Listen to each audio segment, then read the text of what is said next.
Bir dönem Türkiye'de dizel araba sahibi olmak sıradan bir tercih değildi. Neredeyse bir statü göstergesiydi. Uzun yol yapanın aklındaki tek seçenek dizeldi. Taksicinin en büyük güvencesi dizel motordu ve bir depo ile 1000 kilometre ifadesi gerçek bir efsaneye dönüşmüştü. Ama bugün aynı sahneye baktığımızda bambaşka bir tablo var.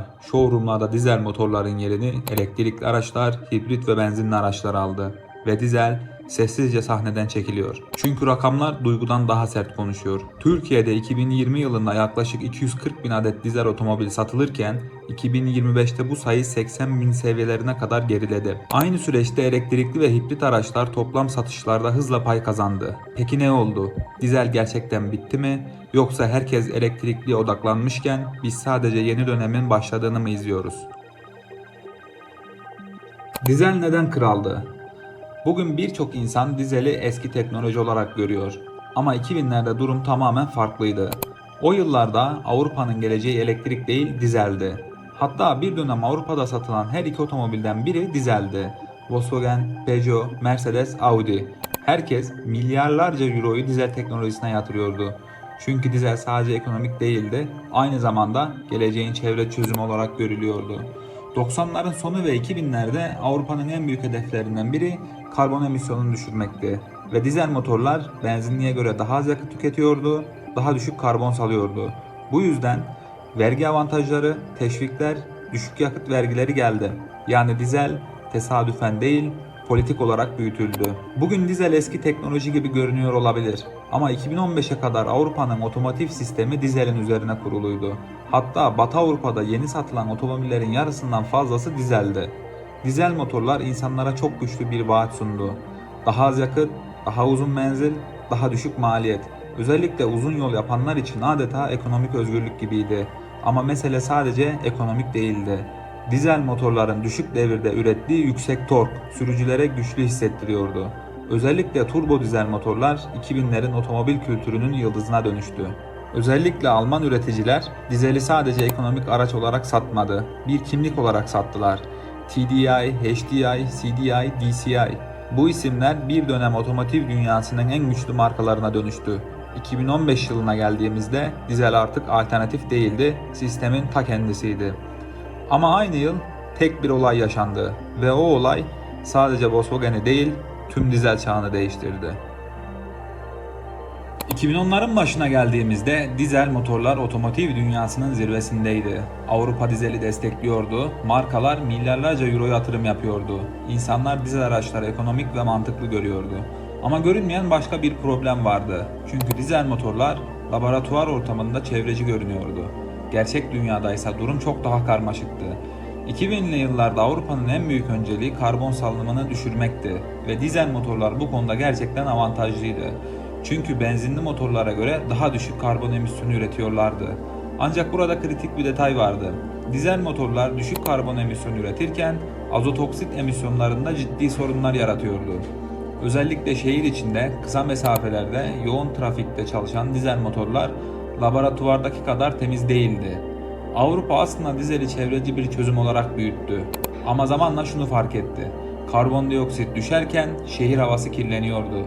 Ve sonra 2015 yılının otomotiv tarihinin en büyük skandallarından biri ortaya çıktı.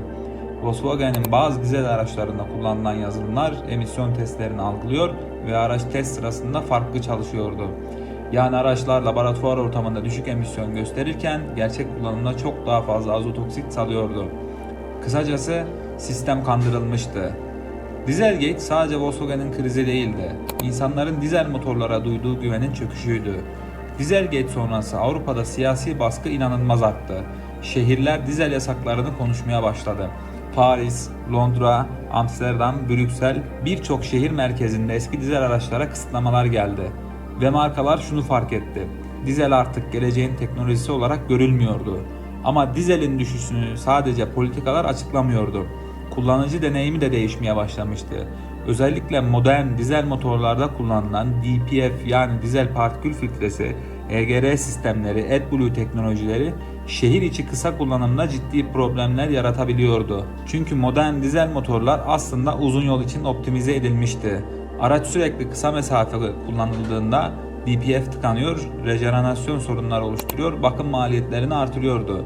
Ve birçok kullanıcı ilk kez şu soruyu sormaya başladı: gerçekten dizel hala mantıklı mı? Modern dizel motorlar mühendislik açısından hala çok etkileyiciydi. Ancak emisyon standartları sertleştikçe sistem giderek daha karmaşık hale geldi. Ve bu karmaşıklık dizelin en büyük avantajı olan ekonomik kullanım hissini zayıflatmaya başladı. Dieselgate sonrası birçok marka yön değiştirdi. Çünkü milyarlarca euroluk Ar-Ge bütçesini artık yeni nesil elektrikli platformlara ayırmak daha mantıklı görünüyordu.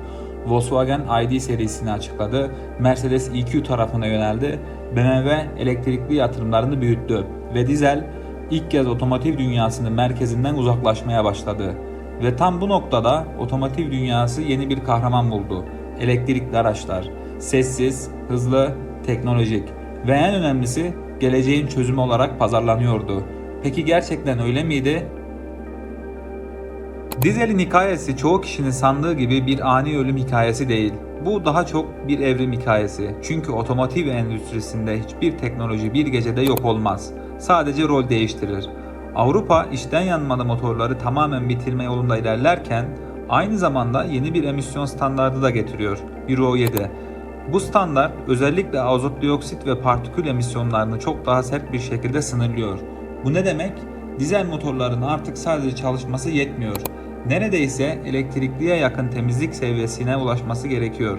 Dizelin tamamen bitmesini engelleyebilecek bir başka alan daha var: sentetik yakıtlar. Bu yakıtlar karbon nötr üretim süreçleriyle oluşturuluyor. Teorik olarak içten yanmalı motorların tamamen ortadan kalkmadan karbon nötr çalışmasına izin veriyor. Bu teknoloji henüz yaygın değil ama otomotiv endüstrisi için bir B planı olarak masada duruyor. Bugün otomotiv üreticilerinin stratejisi oldukça net. Özellikle uzun yol, ticari araçlar, ağır SUV segmenti hala dizelin güçlü olduğu alanlar. Gerçek şu ki dizel motorlar tamamen yok olmayacak ama artık otomotiv dünyasının merkezinde de olmayacak. Bir zamanlar tüm sistemi taşıyan teknoloji artık sadece belirli görevler için kullanılan bir araç haline geldi. Dizel öldü demek yanlış ama dizelin çağı kapandı demek daha doğru. Bir dönem dizel sadece bir motor değildi. Ekonomiydi, özgürlüktü, mantıktı. Ama dünya değişti, emisyon kuralları değişti, şehirler değişti, teknoloji değişti ve otomotiv endüstrisi kaçınılmaz bir şekilde yön değiştirdi. Bugün dizel hala yollarda ama artık hikayenin başrolü değil. Sadece geçmişin güçlü bir karakteri. Peki sizce otomotiv dünyası gerçekten dizeli mi bıraktı, yoksa biz sadece yeni hikayeyi mi izliyoruz?